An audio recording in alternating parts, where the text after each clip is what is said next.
pact once broken, forged anew.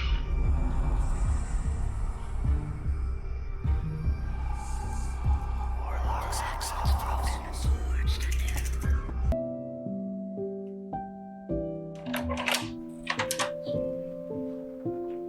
Did you want waffles?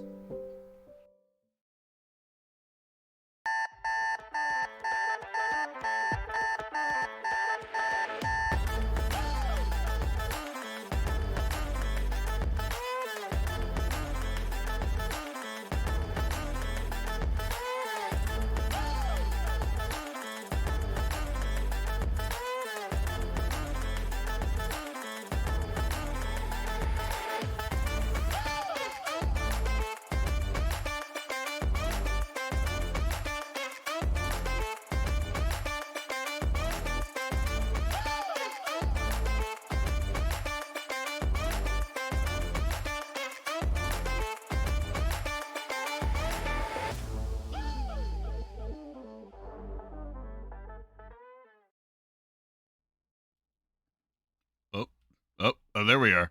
Let's see. Is it coming through? Junie, say words. Words are here. It's working. Words are there. Good morning, everybody. Welcome to Warlocks and Waffles. We are here with our 21st episode. We thought we'd never make it, and yet we have. Welcome to 21, everybody. This is a very special episode. You've put the balloons back on. You can't have the balloons up 2 episodes in a row, Junie. Okay. Change it now. There you go. Welcome to Warlocks and Waffles. Today is a very special episode. In honor of our 21st, we are talking taverns. I'm very excited. Before we dive in, how was your week, Junie?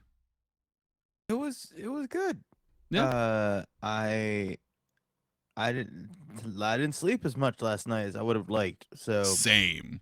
I had it's funny when you told me what time you went to you got up. I was like, that's what time I was going to bed. I woke up this morning at 4:30, and I don't know why. I have no idea what woke me up at 4:30. I just woke up, and then my brain was just like off running. It was just like, here's all the things that you need to do today, and here's all the stuff that needs to be done, and like, what are you gonna do over the weekend? What if we did these things over the weekend? I was like, it is 4:30. Please go back to bed. But yeah, I don't enjoy waking up in the morning. It's not something I do well. It wouldn't be a strength I would consider for myself, waking up. And so that's why we do a morning show. I was about to say, Mhm. yeah. I fight going to sleep so hard, and I think it was the 3rd time that I had to delete giant blocks of text of the letter D. Because sometimes in order to like fully write something, I have to like close my eyes and just shut out reality Uh-huh. and just type with my eyes closed. But when you're exhausted, that sometimes that turns into sleep. Mm-hmm. So my hands resting on the keyboard with my eyes closed, I'll open my eyes and the screen is just the letter D over and over again. And I'll be like, well, that wasn't brilliant. That's I expected art. I expected just beautiful words, and this is just Yeah, instead of art, you've just got the beginning of a D's nuts joke.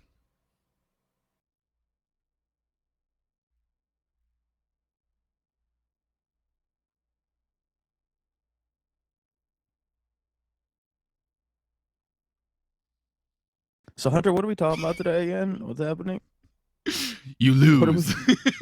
In the game of awkward silence chicken, you have proven yourself inferior. Junie cares more about our audio listeners than I do. He was like, this is bad content. Oh man. Welcome to Warlocks and Waffles, everybody. This is I'm sure you can tell, this is the only TTRPG morning show on Who the else internet. would want to do this? Why would Who anyone else else would do want? this to themselves? we are here to bring you all the good nonsense in the morning so that you can start your day off on a good nonsensical foot. So let's talk taverns. I'm excited. We briefly pitched like 4 different versions of this episode.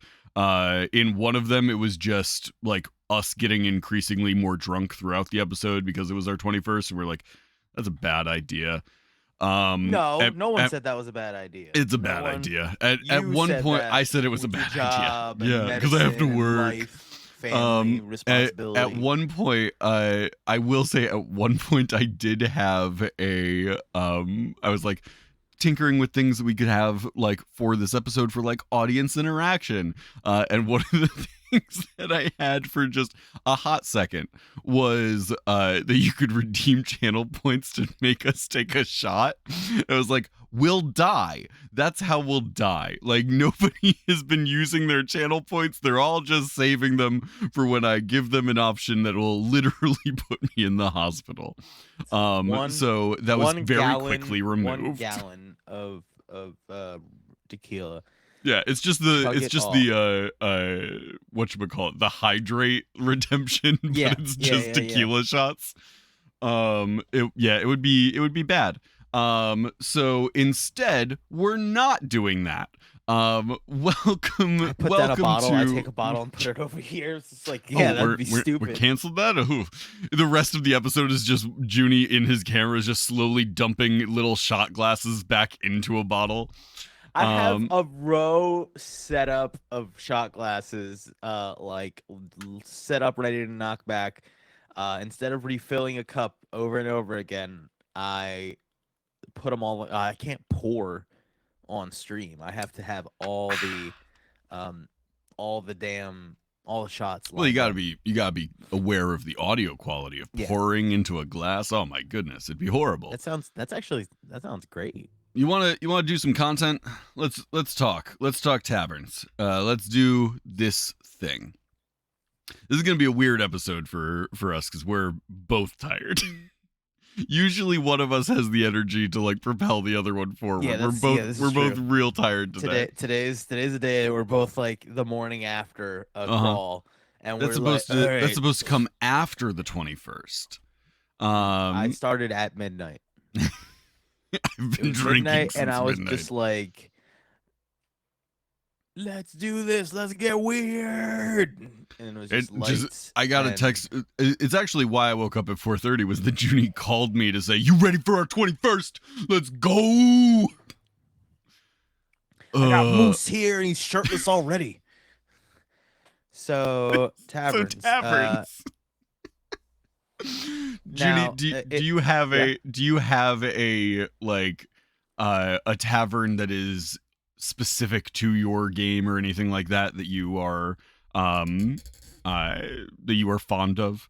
Do you have a tavern that like makes a lot of appearances in your games? Like I know a lot for the Forgotten Realms, they have like the Yawning Portal, right? Where like it is the iconic tavern of the Forgotten Realms. Like it's a great one for games. It's very, very cool. Do you have any taverns like that you have a lot of groups that end up going to? I have essentially like a template that I put in my brain for if I need a quick tavern. Okay. It started back in Icewind Dale, but essentially there is it's always a tavern that is middle like the road business type of thing where it's Mhm. like it's not packed, it's not busy, but it's not like completely dead. For some reason it's always like like older people are there like because my players are always going to a tavern like during the day, Right. not like when it's never when Not in the busy things are busy time. happening. Yeah. But they always order like a crazy drink. Like it Mm-hmm. happens more often than not. So what ends up happening is I always have like a tavern that's not crazy busy, so it's like a bartender could talk to them, and more often than not it's like a tavern owner where it's the son or daughter of like the person that's taking it. It's always like Mhm. that like I've got this from my dad. That's always what's happened, and it just always inevitably leads to a long, drawn out sequence of like Foley work, of them taking out like a casket of moonshine. It just equals person that inherited Tavern may Mhm. or may not want it, secret moonshine that they're gonna get some for some reason. And it's always like it's just like, oh yeah, Secret I moonshine. guess it's always like, yeah, hold on, and then you hear them uh uh a little back and underneath, like moving in crates, like, and it's just like moving crates and dragging things, Uh-huh. and then taking a dusty crate out, and then holding their breath. I always make them go. I was just like, take a deep breath and then pour whatever, like little bit of like the drink, and then put a glass over it. I always say they put a saucer over the cup, and then I That's have them so good. slide it to the person, and then I go, there you go. And it's usually because it's I always, for some reason, it defaults to a country accent. It's like, there you go, that there's devil's piss. Devil's And piss is the very first time I good. did it, it just became devil's piss, and I That's was just very like, so good. I always have Tavern, person that may or may not want this tavern, devil's piss. Mm-hmm. And this is just DM's shenanigans in a bottle, Mm-hmm. where I make them roll a constitution check, and the lower it is, the more I realize now what I do, the more hangover it gets. Sure. That if it's really high, it's like, okay, they pass out or they feel whatever. But if it's really low, it's almost like I take them out of the story for a bit. I'll be like, we'll find out what They happened black later. out. Yeah. So I had a story recently where they rolled a natural one, and I was like, we'll get to you later. And it was that he finished out the day, and he was like, so what happened to me? I was just like, okay, you're there. It tastes good. You feel warm. Mm-hmm. You blink, but the tavern owner's not there anymore. You're staring at a trough as you are outside, near where like this sheep pen is. Yeah. You are not wearing your clothes. Yeah. And then I Nat proceeded Nat to one on that save is you wake up a oh town oh over in a most hay definitely. bale. Yeah. I had people go up to, his name was Washi, and I had people go up to him and like throughout the day just go, hey, and he had to figure out like what the hell he did, and I just did a series of like what if rolls. At one point I was just like, hey sir, it's great to see you again. And it was the mayor. Mm-hmm. Oh no, I said the mayor because one of the things he had was like a big old novelty key, Uh-huh. almost like a key to the city type of Uh-huh. key. And he was like a keyblade. I was like, for you, your size, like a kobold, yeah, it's like a keyblade essentially. But later on, the mayor was like, sir, it's a, so he was like honorary mayor at some point. And then I rolled on like this other table, and it said like you would get a tattoo. Yeah. And then I was like, high or low, good or bad. And it was like, I don't know if it was a natural 20, but it was like, so I was like, what if this is a good tattoo? And then I was like, I need you to roll something for me. And then I got him like a spell tattoo, like one of those That's tattoos freaking that dope. Yeah. increase a stat at this Yeah. point. And then I had everybody else roll. And I had one player, I messaged them. I was like, you notice Washi has a tattoo on the back of their neck. What is it? Tell everybody what it is. And it was like a sunflower smiley face cartoon, but also on a grave, and it was morbid at the same time. It was like this strange thing. I love that. But it was I think he can't die. I think it's like I think it's the one where it like it gives like it almost Oh man.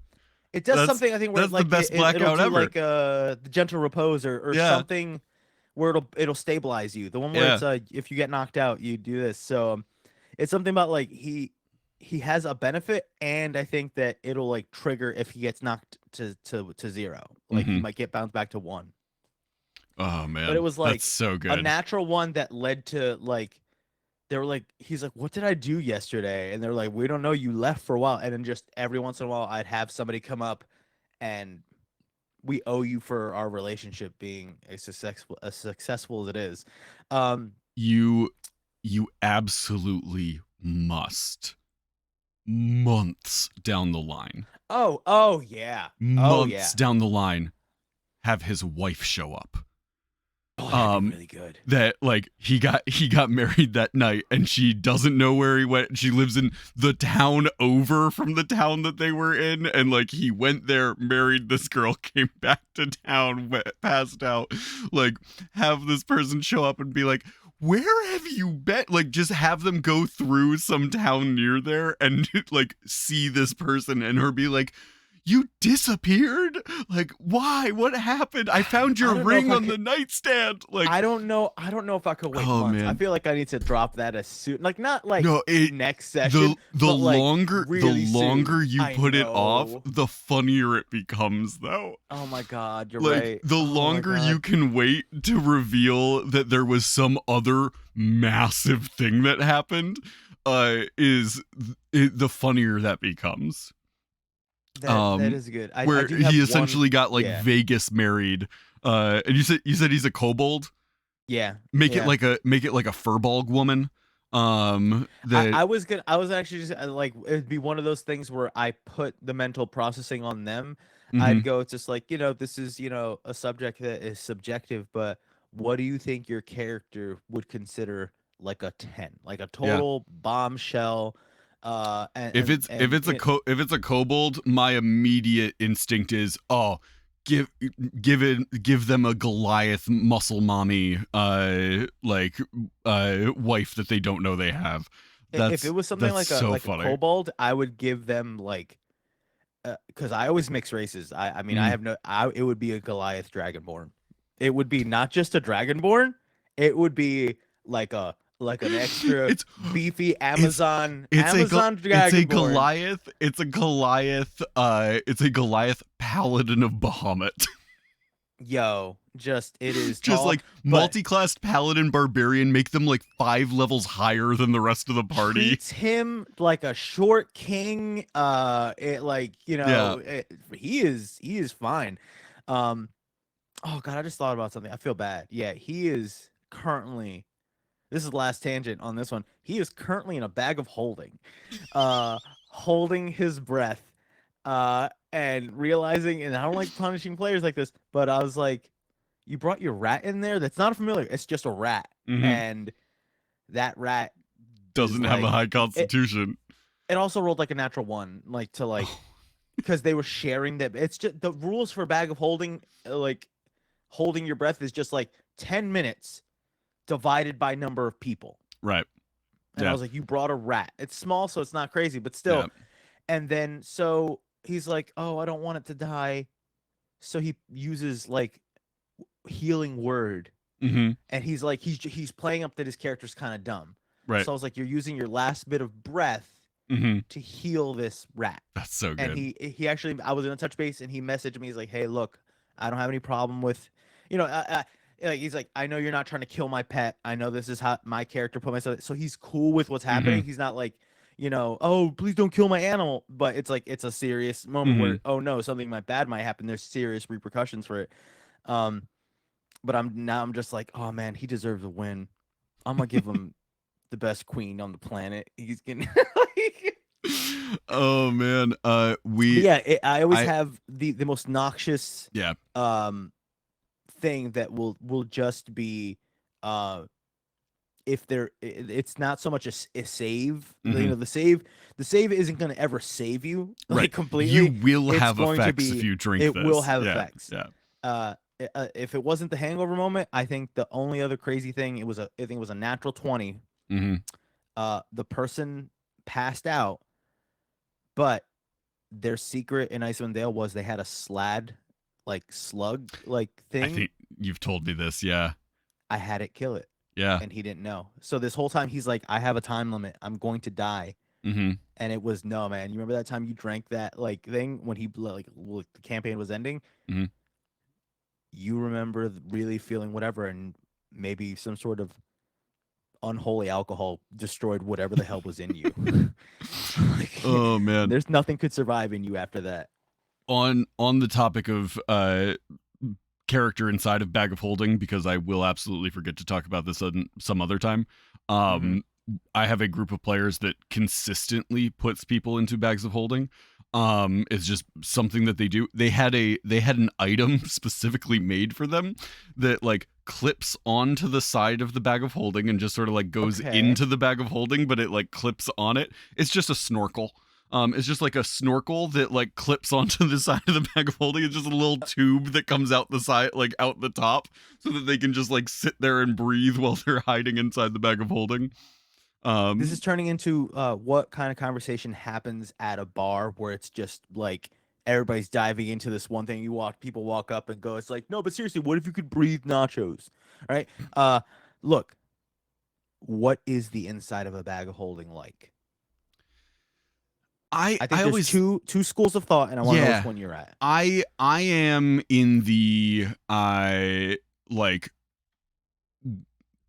just sort of a void, like a void space inside of it, with like all the stuff that they have put in there just sort of like floating around inside of it. Like floating, like in a cartoon where somebody erases reality and whatever it is just floating in nothing. Okay. Yeah. Yeah, that 'Cause is where I am, I default as well. I've done it the other way where it's like, okay, well, it's like a legitimate bag and you're like, it's just massive on the inside and you're putting Mhm. all of the stuff in there. But like it makes it substantially less useful to players if it is a like, okay, well, if I put a dagger in here, it might rip the bag open and throw everything. Or like if I put potions in here, they might get like crushed and they're worthless. And so I for ease of my players, I simplified it to be like you don't really have to worry about that unless you're like overfilling the bag. I the way whenever I explain it to people, and the reason I feel like there is the other way is Mhm. it's like when they try to conceptualize how much space it is, and I was like, imagine like this 10 by 10 room from Mhm. floor to ceiling, and there's a stapler and there's a this, like, to fill from floor to ceiling, that is how much it would be to fill. Right. And it's like when you put something in there, it's just in that space, and when you reach your hand in, it's now in your hand, magic, Mhm. right? But when we said the kobold goes in, I was like, well, which do you think it is?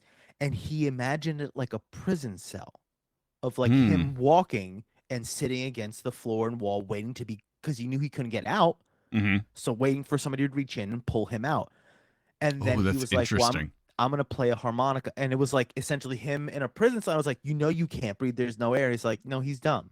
So he's like, He's like using playing a up his air playing a He's using up harmonica. his air. That's why I was like, he's running out of air. And then there's a rat. I was like, you are like dramatically slashing your time here. Mhm. But essentially, it is just he imagined it like just a prison cell Mhm. where there is gravity, and he's just like, well, I'm gonna go sit over here and just like sit in a corner with hugging his knees until he is summoned out of here.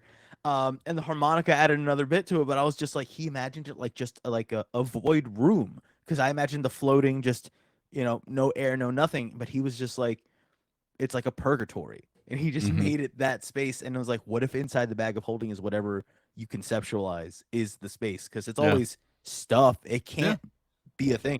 But if you're a person, it's like a genie lamp at that point, where it's just like it's a hospital waiting room. Yeah.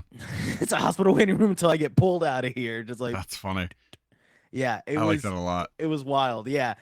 And I'd love it if somebody else went. Everybody else is too big, but everybody else went in there, what it would be like for them. Mhm. And just like it's grandma's living room. Yeah. It's grandma living room. It's It's the middle just, seat of the back seat of the minivan on a road trip. but huge. It's still like a Yeah. room. You know what Yeah. I mean? It's still like that whatever space. Mhm. Um. That's so So, good. I love is that. your favorite tavern inside a bag of holding? No, but I do have an extra dimensional tavern that I have I know you that do. I I have think done. I'm pretty sure I know Um, of yours. But my favorite tavern is years ago. A friends of mine, we were like building out a this game. And I found this map of just like a small town online, just little fantasy map. And we used that town as like the town that they were like the adventurers were based out of. And then they just kept investing into the town. They kept building it up. They kept expanding it. As people had to like leave the town or anything like that, they would just buy up any of the property of like people who were leaving, so that they like would give them a good price for whatever they were You have leaving very behind. industrious games. I Like, and I think that's from sheer your experience of having Yeah, been so long DMing. But I'm like, wow, I have not had I such industrious I groups. run games where the players are encouraged to invest into the world. And so as they like play, they tend to just invest into the things that I present to them. This town was an exception. Like they did a lot here. But they built out like more buildings, they built up fortifications, they brought in like security to like there wasn't really a guard for the town. They paid people to come in and just protect the town out of their pocket. There was a mayor, but like the mayor wasn't really doing anything. Like it was just essentially a figurehead for when they weren't around, and then the mayor knew like he knew who was actually in charge. But in that town, the reason that I chose this map to use was because there was a building on the map that immediately grabbed my attention, which was it was this building but it had just this absolutely massive dragon skull off of the front of it. And so it was it would be like a black dragon. So it had the like curved horns that come off the sides of it. But it was this absolutely massive thing. And I don't know if, because I don't know like what the original intent of the village was or anything like that for whoever actually like originally designed it. But it almost looks like it's carved out of wood, so it could have been like something that was like made to resemble that. But when I took it and put it into my world, I decided that it was like the actual skull of this ancient like dragon that had a lair nearby, and adventurers had like gone and killed the dragon, and this is where the dragon fell. And they like the adventurers settled this place and built this little town around it, and they built a tavern inside and around the skull of this massive black dragon. And so it was Wow. Wow. it was this tavern in the middle of nowhere. It's this like gorgeous, beautiful tavern that had slowly been run down over the years, because it was like the town was established by adventurers, but then when the adventurers left, the town didn't really have any reason to exist anymore. It's like one of those like old Wild West towns that like the gold dried up, and then like they're still there, Some people but they didn't don't know leave. what to Some do. people just they just Right. yeah, I got you. And so that was this tavern, and then this like my party went and they found this, and they found the town as they were traveling, and I think it was actually I think what it was they had drawn from a deck of many things, and they had gotten the card that like you inherit a keep somewhere that is like Oh, that has okay. been like overrun by monsters. Okay. And That's a fun one. it was the keep that was like outside this town, that like it's where the old adventurers had used to live, and since then it had become like haunted. And so the town You had been overrun. But they slowly just kept investing into this town, and they built it up to the point where it was like essentially a haven for adventurers. Like they brought in enchanters and blacksmiths and Is it was all like sorts of stuff. nowhere from Guardians of the Galaxy? Yeah, where it just kind of. became like Yeah. a hub. That's Yeah, kind of cool. they essentially they reached Damn, a that's point like of yeah. they reached a Yeah. point of wealth where they were like, we can afford to pay the people to make the things that we would want. So it would be like That's good. like bring in alchemists so that there are always healing potions in stock. Bring in enchanters so that we can have like bags of holding just for sale. So that we can have like any of those basic magic items, like there are always items available. And like just do that, and we'll fund that that endeavor. And then because of that, it became a town that like other adventuring groups, because of the way that I run my games, where it's all in that same world, other adventuring groups would hear about Wolfdell and they'd be like, oh, well, Wolfdell is a place where we can like restock if we need to. It's in the middle of nowhere, but it's on the road to everywhere. And so anywhere that they needed to go, they'd be like, okay, well, we can go through Wolfdell and we'll like spend a bunch of gold on getting these things, and then we'll like continue on our adventure. Do you have like that? Do you have it that like the gold your other groups would spend in that place would like, you know what I mean? Like you know how like if somebody has a business, yeah. like you can roll to see how well your business Mhm. is, but for y'all it's a little different because it's you don't have to roll. I can literally tell you 4 groups have dropped 3K Well, all and that together. was You know that what I was mean? the Like, thing, was it was like the by building out a like a town that focuses on like we are built to supply adventurers. Adventurers are easily the wealthiest group of individuals in any world. Like yeah, they have all this gold and they're just, you they have know, dragons hordes at their disposal sometimes. they have bags with rooms just piled Yeah. high in these bags. So if you are focused towards like our main business is serving adventurers, and so we like build out our inventory is specifically for what do adventurers need, it is a surefire way to make sure that adventurers are going to come and drop a lot of gold there. And so it became this whole thing. They built out like in the tavern, they built out a this massive quest board where like people from all over the continent would send missives to Wolfdell to have it put up on the quest board, because they know that adventurers come through this town. And so in that original group, there was a dragonborn barbarian named Xylem. And Xylem was I love that. I don't know. I couldn't even explain why, but I for some reason like that name and combination. I don't know. It's very sounds good. Really cool. It flows. But Xylem was a like really into drink. Like that was his main passion, but like not in a like I am always just drunkenly stumbling around sort of way. He was like more like the craft beer guy of like anywhere we go, like what is special here, like what do you have here. And so he would, everywhere they were going on their adventures, he would buy like bottles of these things that you could only get in tiny little towns far away from everything else. And he would buy just bottles and cases of this stuff, and he had a whole bag of holding devoted to just carrying around his collection of alcohol. And so when the party eventually retired, he bought the tavern that was built around the Black Dragon Skull, and it was renamed Xylem's Asylum.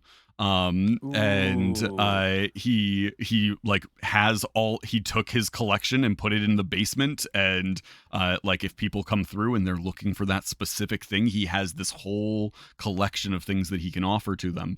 And because of the way that I run my games, generations have passed since that group of adventurers was living there and like running things.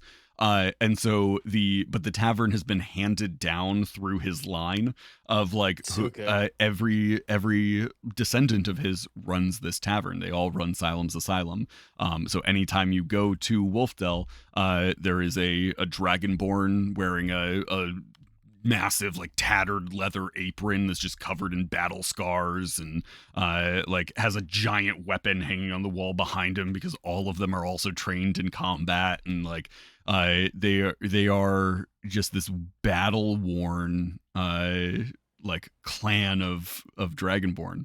And they run the asylum, and it's my favorite tavern because there is so much history that has gone into it. And so a lot of my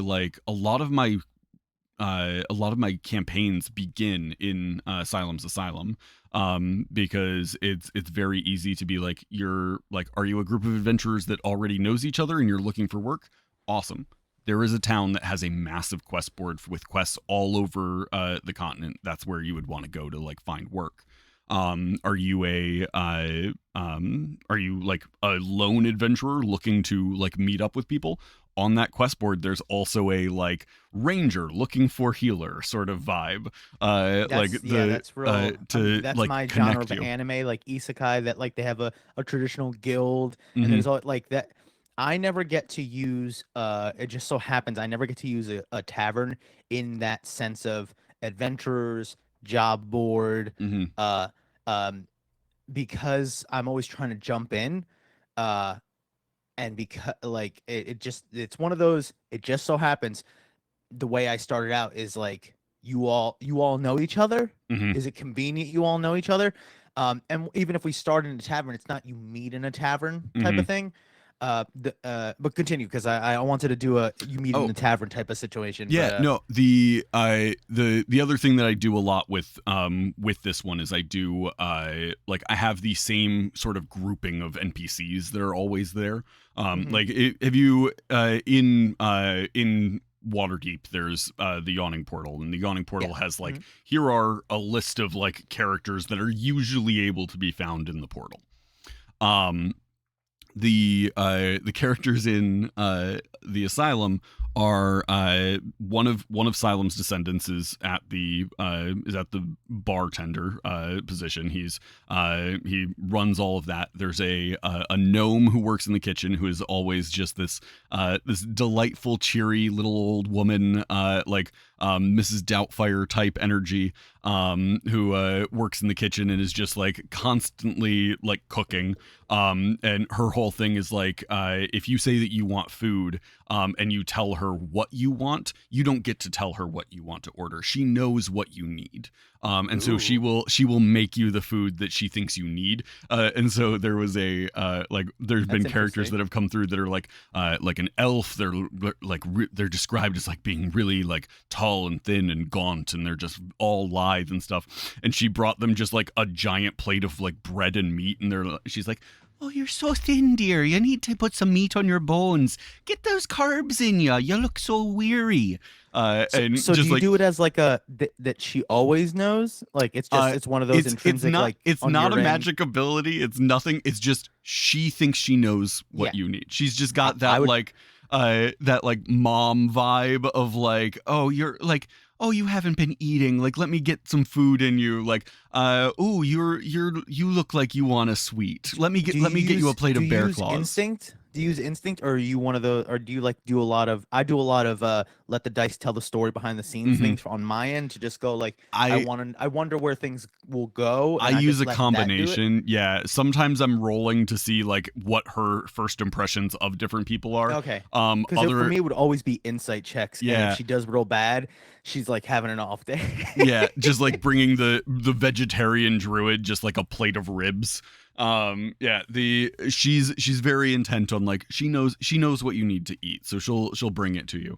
And she's never offended if like if somebody says, "Ooh, I'm not into Yeah. that." Hmm. But she'll be like, "Oh, I'm so sorry, dear. Let me get you something different." And then she'll let you like tell her what you're looking for. But she usually does sort of like eye you kind of like out of the corner of her eye to make sure you're eating what you ordered. And it may not be as good. She's a little bit spiteful in her cooking. But the other ones are there's a dwarf who works he's the foreman of the mines nearby. There's always a problem in the mines that people can go Okay, investigate. that's good. And so the foreman is just worked to death. He's so tired. I always describe him as being in the middle of eating a bowl of stew, and he's clearly fallen asleep into the bowl of stew. So the stew is just sort of coagulated into his beard. Okay. And like every once in a while, the Dragonborn barkeep just keeps walking over and like wiping any stew that is spilled onto the bar God. off. But he's not waking him up. He's not moving him. He's just like cleaning up to make sure it doesn't make a mess on his bar. Okay, that's There is great. a an elven merchant who's just this old elven man, long gray hair, big wisps of eyebrows, who is always looking for guards for his caravans or scouts to go check and make sure the roads are clear, or anything like that. There is a Goliath. A Goliath barbarian who has been ostracized from his tribe, who is looking for mercenary work, and is just this massive, like, shoulders are up against the rafters a little bit, just sort of like leaning over, like sharpening some wicked looking blade next to the fire. And then there is a gnome who is um, a powerful conjurer, he says. But he's a gnome with just wild, like Albert Einstein style hair, but it's just bright blue. And then a big bushy mustache. And he's just like sitting in a chair and singing a little drinking song to himself. And he just keeps like rocking backwards in the chair. And then the chair legs will almost tip out from underneath of him. And he just like catches himself. And he just sits there for a second. And then starts doing it again, and he's just absolutely like drunk out of his gourd. Yeah, those are usually my like go-to NPCs for the asylum. That's really good. I wanted to touch on there. I one of my favorite things that I'll never have to actually think of a tavern again. That I backed like I think it's been a few years now. But it was the Seeker's Guide to Twisted Taverns.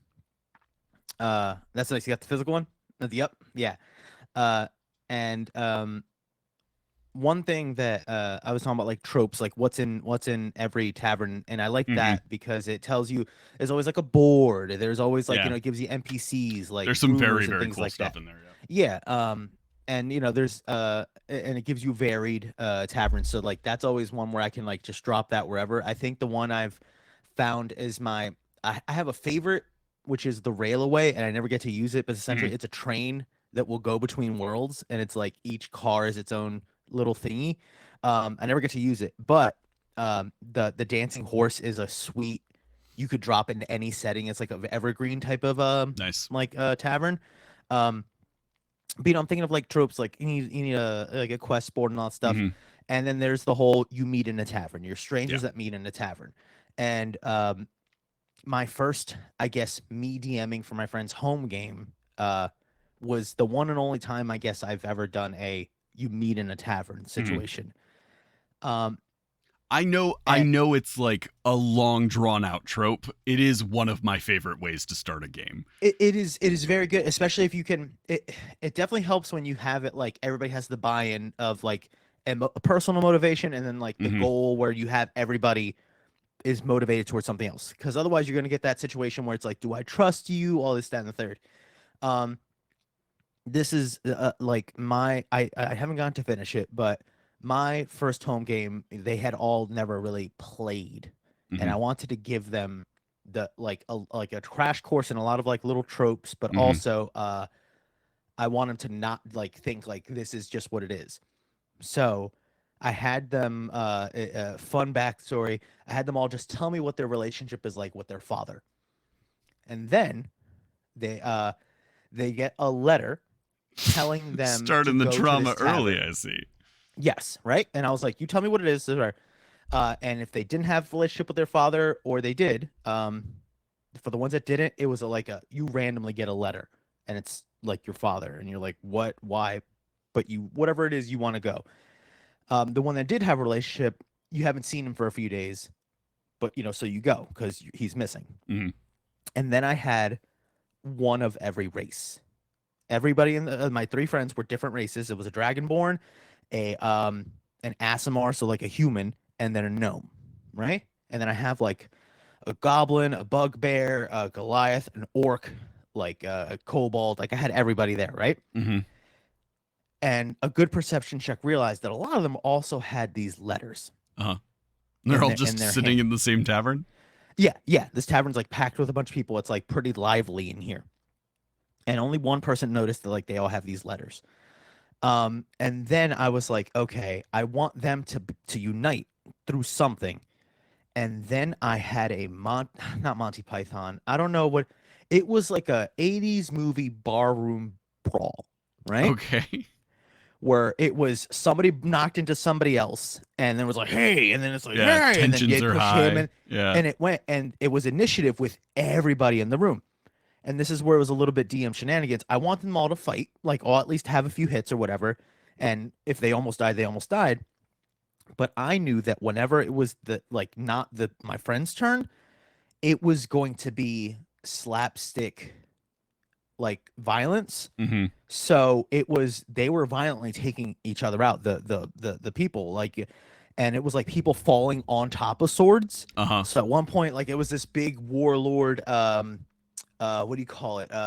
Hobgoblin. Okay. And he was taken out, but then like people kept slipping on blood or beer and falling on his sword, and it was like a shish kebab situation in one corner where it was a lot of things kept falling on this guy's sword, and it ended up where it was just them left in the tavern, and they had to like hold their weapons and spells and go, "Are you like, are we gonna kill each other? You good? cool? Or was it You cool?" Because it was like they had to defend themselves, and then they were like, "We don't need to do this, right? We don't need to do this." funny. And I was like, "Are you fighting each other?"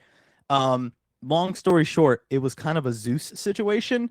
Their dads are all the same. Yes. That's incredible. And then I had them like fight something. This is where I had the one not kobold, the one dragonborn that every like main boss fight he always showed up. Mm-hmm. And as they got stronger, I never had this little it was a pseudo dragon. Oh yeah, I would always yeah. have pseudo, and at level 1, like the pseudo dragon was a thing. But as they progressively got more crazy, I never had the pseudo dragon level up. That's so funny. He would show up real badass, but the pseudo dragon would always be taken out and Frankenstein be stitched up. But something happened, like a lightning bolt or something hit this wall, revealing a tablet, and that's when it's revealed they all read Celestial. I go like, it's a language. Do any of you have Celestial on your sheet? And they were like, no. And I was like, you can read this, and it's bizarre. And it is in a similar handwriting, inexplicably, that is on each one of your letters. And it just says Father. It's signed in the similar way. It is the same handwriting, and you all can at this point compare letters. They're all different ages. And I was like, it eventually came out. It's like, it's almost as if somebody doesn't have the same concept of time. So the oldest one, he didn't have a relationship with his father. The youngest one had an estranged relationship, and the middle one has a great relationship with his dad. And I was like, I'm not taking that from you. You have those. But it's almost like somebody's like, maybe he got it wrong one time. He's tried with this one. Oh, one guy, he had, I said he had a different dad. I had it that a Deva kidnapped him. I had it that he didn't have a relationship with his dad, his real dad, because a Deva kidnapped him and his mom, and like that was a fun reveal. But essentially, they are brothers. They are brothers. They're completely different races, and I think that their level 3 subclass moment was, I killed them all repeatedly. That was my Groundhog's Day episode, where I kept showing them like, this is what you have to level up to. You need to fight Balgoras and dragons and dragon turtles and all this stuff. So once I did it, I made like, it was, if he was an Aasimar, like a fallen, I think I made him the other one. Like I gave, or maybe I gave him like the fallen Aasimar. I gave him something. If it was a Dragonborn, I think I made him the one that's a little beefier and does or doesn't have a tail, like, because there's one Dragonborn that gets like a reaction attack. And for my gnome, I think I just gave him like the cleric magic initiate, but I gave them the tough feat, some magic initiate crap, and I basically was like, you have divine blood in you. You are all demigods right now. You're all awakened. That was it. I handed them new character sheets that said their name awakened, and it was like, their divine blood activated at that point. And I was like, you feel like this is serious now. This is, from this point on, go on. Like, this is what it is. But I never get to use a tavern in the way you know what I mean? Like, I feel like I'm bad at having these types of adventures, because I'm always focusing on like, we're gonna have like, I use a lot of pre-made stuff for the sake of, I don't need to think about other stuff. I can just focus on what they do as they go forward. But I don't get to do this type of world building, because it describes like at one point you can have that one group be the hub of your like universe, and like, all right, guys, this half session is you doing housekeeping, and it's almost like they're curating the job boards and economy for the Mm-hmm. other groups. Mm-hmm. It's almost like, Well, it's just like you yeah, could have them do that and it, it be part of the game and it's fun, but they're also doing a subtask for right, you. It's kind of right. interesting. Well, and that group doesn't play anymore. Yeah, yeah. So they're just NPCs at this point, but they're like NPCs that have like 3 years of campaign that they played. That like I Mm. know those and I know those characters very well.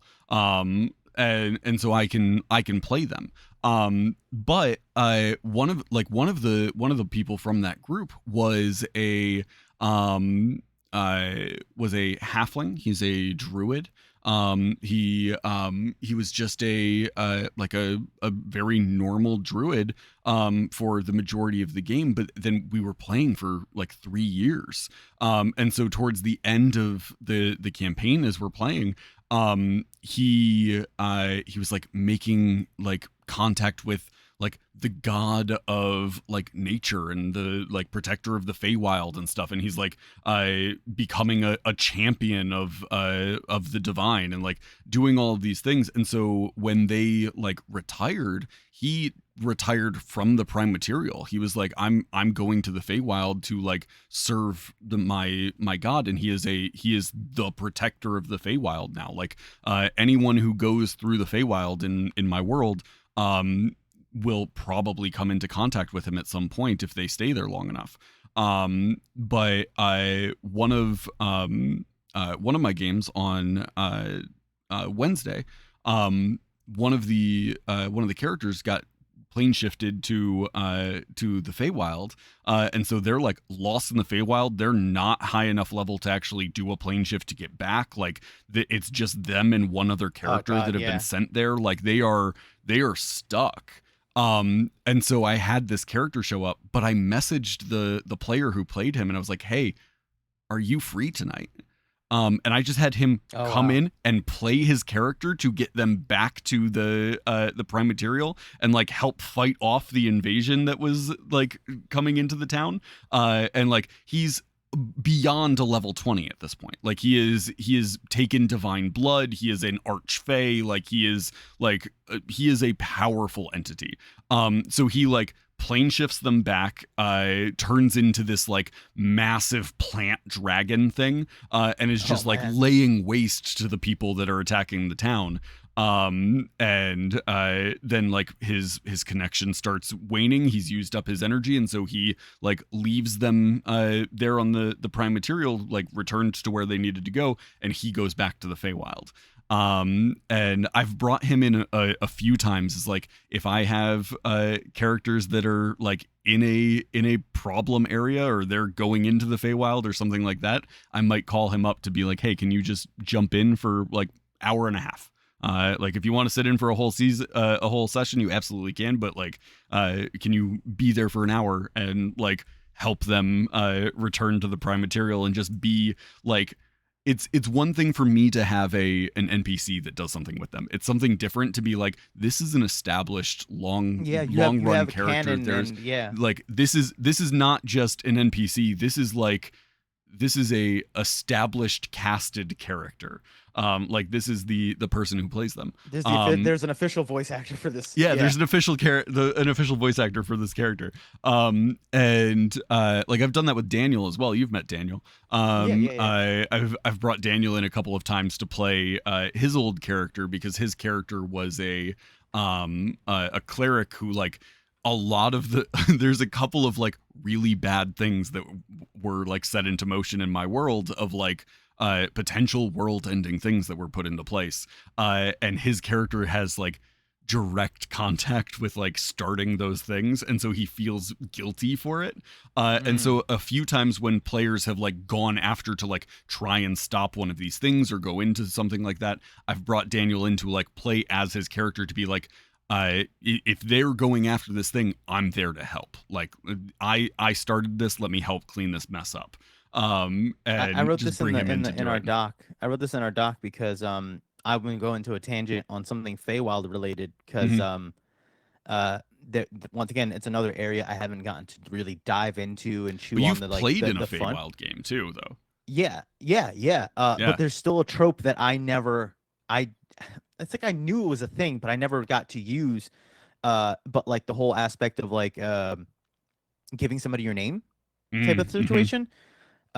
And this is I'll just tease it because I do want to talk about it like next I episode. If would you want to do love to do it. Feywild I would episode, love to do a Feywild episode. yeah. I would also, But it was because you talked about doing your the thing where you like powered them up and changed their character and stuff like that. I would Mhm. love to do an episode talking about like that sort of thing because I have a very similar thing that I'm doing with Oh one of yeah, my yeah, yeah. faves. But like it was in a chat. You were like we were in this chat. It was for a game we were doing for Hmm. a client. You know, I mean, but somebody like there was a whole tally where everybody was talking about like, ooh, who got their names Yeah, taken. because it was Everybody talking about like, for and I the wouldn't have listeners even. we were doing a corporate game with a bunch of GMs. They're all running for different groups. And he each group is going to they play every month. And so each group every month is going to a different like plane of existence or world or Yeah. something like that. But they're the same characters every time, so they're being like portaled to these different realms Yeah. to do things. It, And the one month it we was had the brought it to like Feywild. yeah, it's Yeah. essentially like Loki, where they're like the Hmm. TVA going to correct Yeah. things in different. Or, I think that was the but original pitch. yeah, yeah, um, and you just like the whole thing of everybody going like, don't give your name or something like that. And I Yeah. wouldn't have even thought of it. I would have thought of nonsensical, goofy stuff. Um, and like it was almost like I remembered halfway through. Hmm. But like they encountered like pixies. Hmm. They were like taking children. The children are fine, but it was like almost like a Pied Piper thing. And somebody was just like, hey, so I'm what's your name? Or he like it was a very obvious like, hey, let me get your name. Um, and I had them all roll, and one of them got a natural 20, and then I was like, you have a violent flashback to the very beginning of our session where someone like it was a very offhanded comment. It was like and it's just like, oh, and make sure you don't give your name to any strangers. Like it was very pointless. The phrase "don't give your name," and it was like a slow mo no. And he instead of stopping him, he gave them a fake name, Hmm. right? And he introduced everybody with fake names, which I had to keep track of for the rest of the thing, uh, because there was also a natural 20 deception check, and Hmm. it was clearly these are our names. They ended up betraying everybody at the end, Hmm. and I was like, oh man, they're gonna be going to every tavern in your world Hmm. looking for a David, a Mitchell, and like they were gonna be Yeah. looking for these fake like so Yeah. like in my world, if I ever did like an expanded universe, there's Mhm. gonna be a group of pixies looking for pseudonyms for Right. adventures that they'll never find, that they're positive they exist. Uh, We absolutely should do a Feywild episode because I have a whole adventure that I run in the Feywild. I have a list of like 10 rules that you have to follow while you're in the Feywild. Like I have I a I want to see if I have Dan a will come whole on. thing. It'll be like early as balls, and he probably can't. But it'd be really Oh, interesting if I Dan. would love to talk I'm gonna Feywild with Dan. That would be fun. I'm gonna hit up Dan like Yeah, right hit him now. up. But go ahead. But yeah, the Fae have a lot of good bits. Can I Have Your Name is such a good one. My personal favorite is I have like a little Fae creature like a brownie or something like that. Comes up and is just like looks like he has a little clipboard. He has like like sheets on it. He's wearing a little like news cap and a vest and a tie. He just walks up and he's like he goes, Excuse me. I'm taking a survey. Can I have just 5 minutes of your time? So good. and they're like sure, and he just goes thank you, and he just like reaches out and takes something in the air in front of him, and then just Oh, that's disappears. So good. And they've given him 5 minutes of their time, and they don't know what that is. That's so good. And I had that come back to bite him one time in like they got into the boss fight. And they're in the boss fight, and all of a sudden they see the brownie is like sitting up next to the throne of the boss, and the brownie just snaps his fingers, and the guy who had said that he could have 5 minutes of his time just stops. And for the next 5 minutes, he is frozen in time. He will do nothing because those 5 minutes do not belong to him. And he's just stuck there. And it was it was such a like, no, like it was chaos. It was so much fun. I know we're past our time. I would love to just bring us back to taverns real quick. Yeah. And is there anything that you have made for a tavern, or that you use when you're making taverns, or anything like that that you use all the time? And I can go first if you want. Yeah, go for The it. Yeah. I have a naming convention that I use for pretty much every tavern I run. Every tavern is like either noun adjective or adjective noun. It's just very easy to be like, okay, this is the this tavern is called the Sinking Ship. This one is called the Rusted Plate. This one is called the Holy Bag. This one is called and you can just rattle off 2 words and it'll sound like a tavern. Yeah. My favorite tavern names that I have came up with are the Smashed Badger. Which was a tavern that one of my characters opened when he retired, because his first ever encounter, when he was all by himself, he almost died to 2 badgers that attacked him. Okay. And he he almost died, and then on his last turn, when he had 2 hit points left, he managed to obliterate them with just an incredible roll. And so his tavern was called the Smashed Badger. But it's also that little play on words of the badger is smashed, so drunk. So there's the Smashed Badger. The other one is the Sticky Piglet. Which I just think is such a fun name. Welcome to the Sticky Piglet. It's just such a good name immediately. I love it so much. Those are my favorite names that I've come up with for taverns. I use the same naming convention anytime I'm naming a ship or a boat in my world, because it works the same way. And my favorite one for that is the Rusted Log.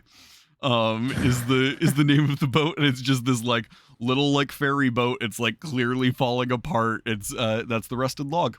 The other thing that I really enjoy about taverns in my world is making different drinks that people can have. So weird cocktails, an unusual mead, or some sort of wine that can only be found in this area. The one that I use in pretty much every campaign I will ever run, at some point players will encounter a drink called Skull Splitter, which is an alcohol that is made of fermenting dragon spinal fluid. Whoa. And you not only have to make a Constitution saving throw, but you also have to make a Wisdom saving throw when you drink it, and it can disassociate your brain from your body for a little while if you drink too much of it. That's bananas. So it's but the story behind it is dwarves just were competing with themselves to keep making a drink more alcoholic than itself. So this dwarven family would make the most alcoholic thing, and then another dwarven family would be like, no, we'll make the most alcoholic thing. And so they kept going back and forth, and then somebody made Skull Splitter by fermenting the spinal fluid of a dragon, and it's contained inside of a skull, and it's the bottle can only be opened once. It's not a bottle that can be corked again, because it is literally a skull that the eyes and the nose and all the openings to it have been shut with metal. There's molten metal that has been poured into those holes, and then there is a crack in the top that it is the drink is poured into, and then that is sealed. So in order really to crack this you thing have to open. It's it comes with a little pick that you have to crack into the side of it and then pour into the cup. I hate taking it here, but how big was it? It's usually a humanoid skull. So that's not a big dragon. That's oh wait, you said humanoid skull. A humanoid skull, yeah. Oh, okay. I'm imagining like a dragon skull that's like this big, and I'm No, like, no, dang, no. those are It is some it young is dragons usually that are being like harvested. it depends on the it depends on like where it's from and stuff like that. But usually it's going to be like a humanoid looking skull that is has this fermented spinal fluid inside of it. It's you can't get it everywhere, and the places you can, if you ask for it, they will definitely give you weird looks. But there's it's a big one. The other thing I love doing in taverns is having dice games Mm, for people, and we could probably do a whole episode talking about like games games and within such. games. But Ooh, I love a dice game in a D&D game of like the players are sitting down, we're gonna roll dice as the characters and like do that. I did an entire like story arc that was set inside of a casino, and there were mm, like tons of different games that were there, and the players could like go and gamble their gold at any of the tables. One of the tables, just because it was fun, I had like a guy, and he's sitting there and he's wearing like robes and a little hat, and there's like people sitting around, they have papers and dice in front of them, and they're just playing D&D, but it's like really weird adventures. Like it's clearly monsters that are made up in a world full of made up monsters. So the guy's like, As you approach the beach, you see the terrifying duck hippo is walking towards you. and it's like just weird little things like that. And it was so fun. I came up with like betting mechanics for them if they wanted to play D&D as like their characters. that's Of fantastic. like I've done that. you would I've have definitely to done that. you have to pay to buy in, and Hmm. then every time you are able to like survive past certain points, you are rewarded with like real world Yes, rewards as well, I which saw was somewhere where a there was a ton of similar fun. thing. Yeah. But yeah, I have you ever had to make up a dice game on the fly? Yes, or take like another type of game and relate it to dice. Mm-hmm. Fortunately, I've seen either through what is it? The Golden Vault that has a casino like in it, and they have like they have a few different games you could play. You can just do blackjack, which is a little easier. Um, for certain things like that, it's almost funny. If you're in real life, you could actually. I've done it before where I've literally for one at home game, they were doing like a gambling tournament in a tavern. Mm-hmm. I literally took out a deck of playing cards, and Yeah. I was like, you got, and then they could use their skills, other things to try to cheat if they wanted to like literally do anything. Otherwise, it was like um, you have to literally like beat me in cards. You know Mm-hmm. what I mean? So that's a fun thing to do. I Uh, I played in a game at a convention one time where the guy like he pulled out cards and was like, we'll deal, like get you your cards, and we'll like play a couple of hands, and like you can bet whatever you want in game, but like you're betting on this actual card game. um Come to find out, he used to do sleight of hand magic, and he won every round. I was like, I don't know how he's doing it. He can like palm cards and like force the deals and stuff, and I'm like, that's why, like he's actually cheating in cards in a in a that's D&D fantastic. game. It was incredible. I have never been so so excited to lose a game. um Dan said he could jump on for the first 30 minutes, but then he has to go on. So we could just have two overlays and do the one where where he's on it, and then he can yeah, jump out. we can figure it out. He also said, um "How dare we have a morning show? That should be illegal." And I said, "We agree," and boldly claim to be the only idiots awake with that much energy during that time slot. That's fair. Uh, um so I Monday, I with Nat One Fun, Monday with Nat One Fun, talking Feywild. I created a dice game in the middle of a game once, because my players, I didn't have any dice games ready. It was like one of the first times I had ever ran a dice game inside of a game. and my players were they were in a tavern, and they saw this like kind of like seedy looking guy sitting over at a table taking a drink, and I just like to give him some sort of like extra characteristic. I said he was just sort of like rolling dice between his fingers, like that thing where like somebody will roll a coin across the tops of their fingers, but he was doing that with dice. And so he's doing that, and so they were like, "Ooh, that guy has dice. We should ask him to do a dice game." And so I had to create a dice game on the fly, and the one I created was I called it Pirate's Bounty, and it is a 3d6 dice game. You buy in at first, so you have to pay whatever the buy-in is to the game. Then everybody who has bought in rolls 3d6. One of those d6 is rolled publicly in front of them, so everybody will be able to see it. One is rolled privately so that only you can see it, and one is rolled hidden, so that no one can see what that is.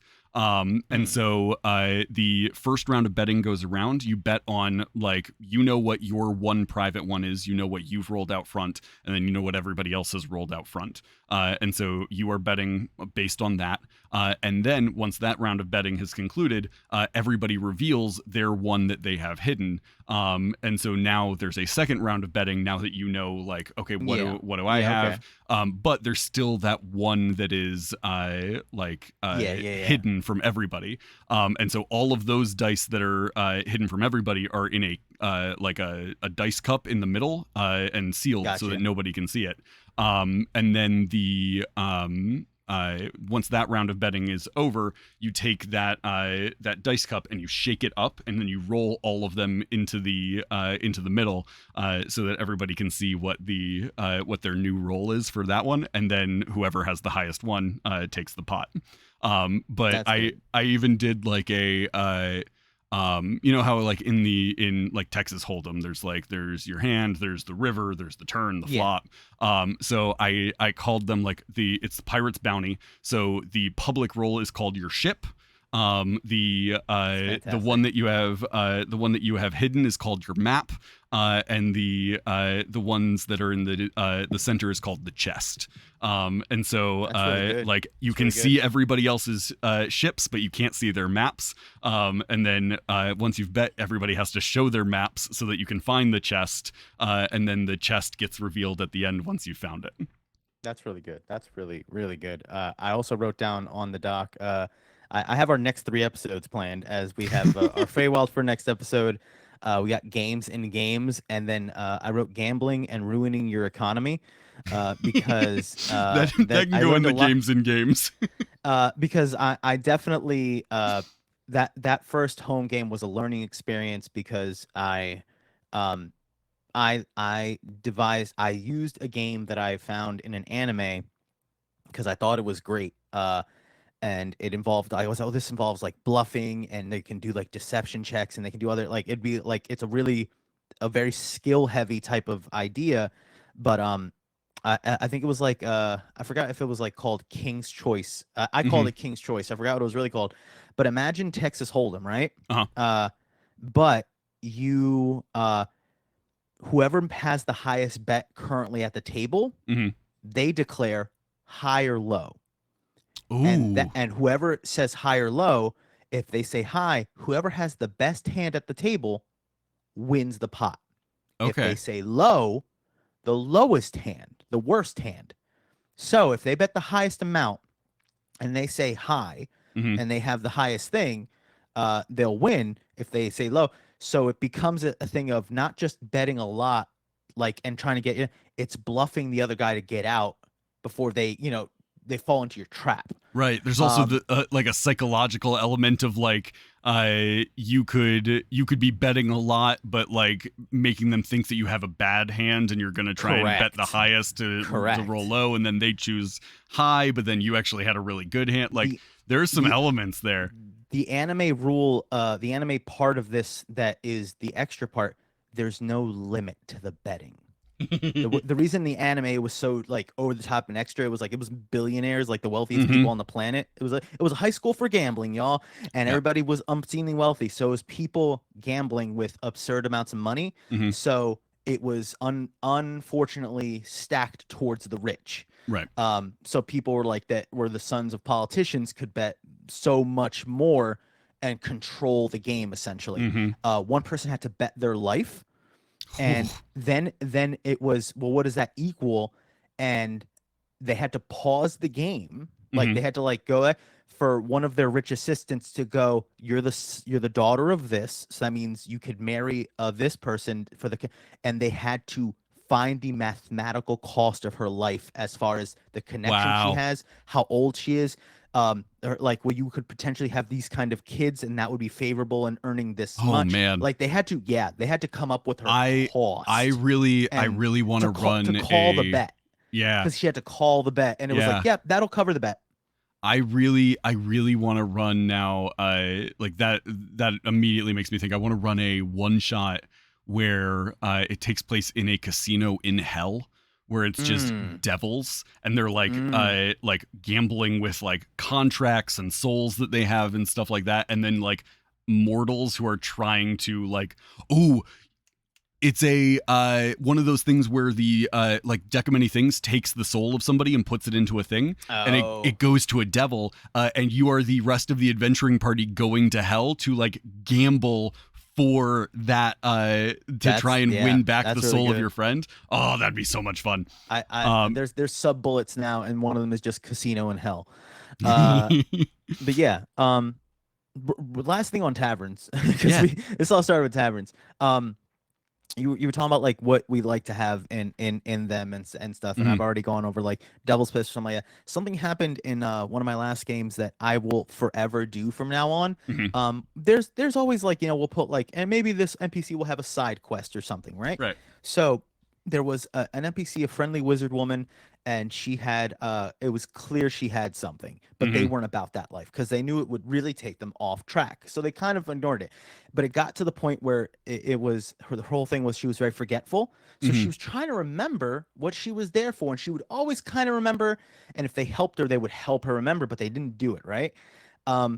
So anytime they came in and out of the tavern, I had that plot line progressed a little bit and behind the scenes, and it became my favorite bit for myself. And then if they ever jumped in, they would jump in at that progression of that little side plot line. So it was a wizard. She needed help reclaiming she was trying to get them to help with something, but then they didn't kept do it forgetting, right away. But there was something happening in a tower nearby. Got and then if they'd help, so the thing that she's trying to get them to do is like slowly unfolding.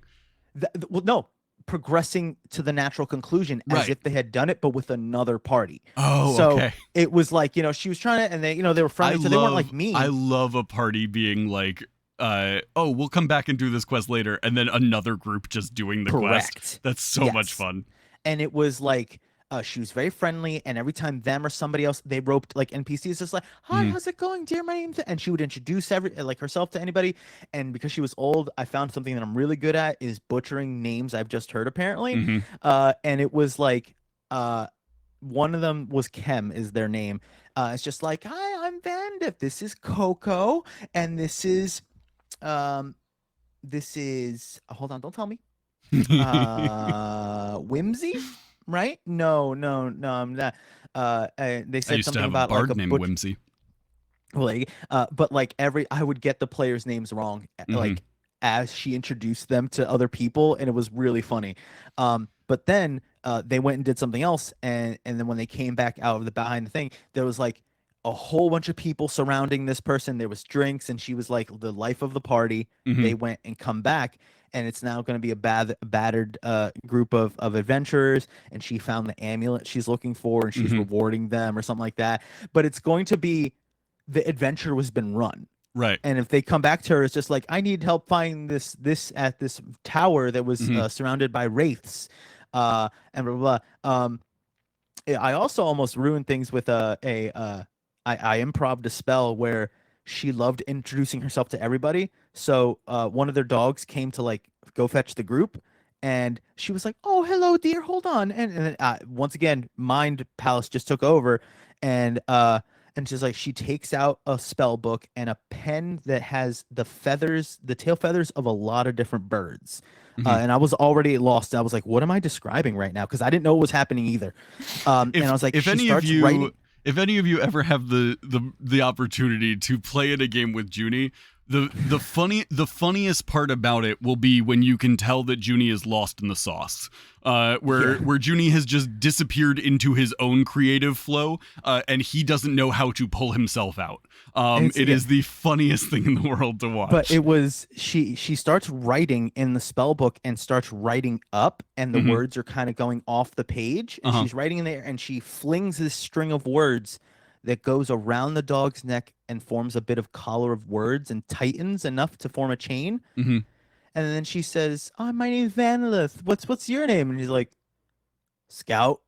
And the dog can just talk for a bit. And I had to decide That's whether so it was good. gonna be permanent or not. I made it 24 hours. It's like Speak with Animals, but you're like giving one animal the ability to speak with people. Correct. Yeah. Yeah, and I think I did it for like 24 hours because eventually I dope. was like, you realize that the dog can no longer communicate with you. But it wasn't like awakened. It was still like, it was just a smart dog. It was a dog. It was a good boy, but it just talk now. Yeah. But I was just like, whoa, man, this person is more powerful. And also, what was that? But it was just like, and I want to talk to you now. And she's just friendly and talkative, and she wants everybody there. And I want to put her in everything. But it was like, I now want to have that pool of, because in like Seeker's Guide, there's people with with quests. I mean, there's always like somebody that needs help or whatever. And I was just like, it's a good idea to always have them in your back pocket because you never know when you could put them somewhere else. Right. But there's also this, what if that just kept going, and letting that go, and then the players realizing they missed out their chance, or maybe there's a complication that arose and now they could do it now, but now it's much more difficult. You know what I mean? Not just like a video game where they could just get the quest whenever they feel like type of situation. But it's I really like that having the quest boards are great, but like the NPCs that need something or have something, and just doing that mental timeline of like that still happens, and then that thought exercise of playing that out as much as it'll go. And it's almost like you're playing D&D by yourself. And which one time I said doing one player D&D, and somebody was like, "Isn't that just writing a book?" And I was just like, I mean, yeah, I guess if you think about it like that. But writing it out and then going, this is where you jump in at that point. Yeah. So having the world move on. Yeah. In a tavern is my new thing that I really like to do. I had one group where they were given a quest and they were like, yeah, sure, we'll go look into that, and then they just didn't, and they left. And so like the town waited around for them to come back, and they didn't come back, and so they hired a different group of adventurers to go look into it. And the party, like way down the line, like so much time has passed in the game, was like crossing things off of their like things that we like loose ends we need to tie up list. And they're like, "Oh, we were supposed to go do this thing like forever ago. We should go look in on that." And they went, and they're like, "There's nothing here." Like I forget what it was. It was some like kobolds had infested a mine or something like that. And like it was normal. The mine was up and running. They're asking around. They're like, "Oh yeah, there haven't been kobolds here in a year." Like they got cleared out, and they're like, "Oh, okay, so it was taken care of." And they go back to the town that like gave them the quest, and there's like a statue of the other party that did it, and like those people were hailed as heroes. They were like given a house on a hill in the town, like all of this stuff, and they never disrespected a quest again. It was a good way to do it. Before we wrap up, we've mentioned it a few times, so I'll just give like an official plug here. This is The Seeker's Guide to Twisted Taverns, by Eldermancy. Highly recommend. Check them out. They've got a bunch of creators, a bunch of like YouTubers and other like creators. I remember when this campaign was going on. There's a lot fun of little cool stuff video. in here. Yeah, Joe Cat made a fun little music video, animated music video, teasing it, and it's a little song kind of taking you on a journey through a lot of the different taverns, underwater, mythical wizard tavern. There's a lot of unique ones. I It's backed the great. Kickstarter for this, so I have Yeah, me like too, a bunch of random swag from them around here. One of the things I have is a little from that video, I think, is a little goblin conductor. But I have a little plush goblin conductor from that video. I love this book. It's fantastic. There's a bunch of great stuff in it. Another one that I really like, and we didn't get to talk about it today, but I want to plug it anyway, is Taverns and Tankards by Mage Hand Press. This one is a much smaller book, but it has something that I absolutely love, which is a lot of D100 tables. There's just lots and lots of them in here for everything from like tavern traits to tavern names, specific patrons of the tavern, tavern events, rumors you can hear. I have to peace out soon. Heads up. And my favorite one is so you woke up with a hangover. Is a D100 table in there. So absolutely love them. Go check out both of those. There's also a bunch of like tavern themed subclasses in here for like different classes. Tavern stream. Thank you guys so much for making the time. We will be back on Monday for more of this nonsense. Maybe we'll do our Feywild episode on Monday. We'll see if we what the schedules look like. I know we want to have Alchemy on one of these times as well to talk about their Kickstarter. Cool. So they're getting back to me on dates, but we'll get that figured out, and we'll be back on Monday, 8 a.m. Eastern, same time as always. Have a great weekend, everybody. Your 3 calls to action for this week are if you're in a tavern over the weekend, in a game or in person, strike up a game of dice with somebody. The second one is the next time your character is in a tavern, ask the barkeep what's weird. Like what's that weird thing you got on the menu, and just let your GM give you some nonsense. And last but not least, the next time you are looking for a tavern, or you're just in a town that you want to find, like a big city in your GM's game, just say a tavern. Say a specific tavern that you want to go to in one of these like big cities. Be like, yeah, I want to go to.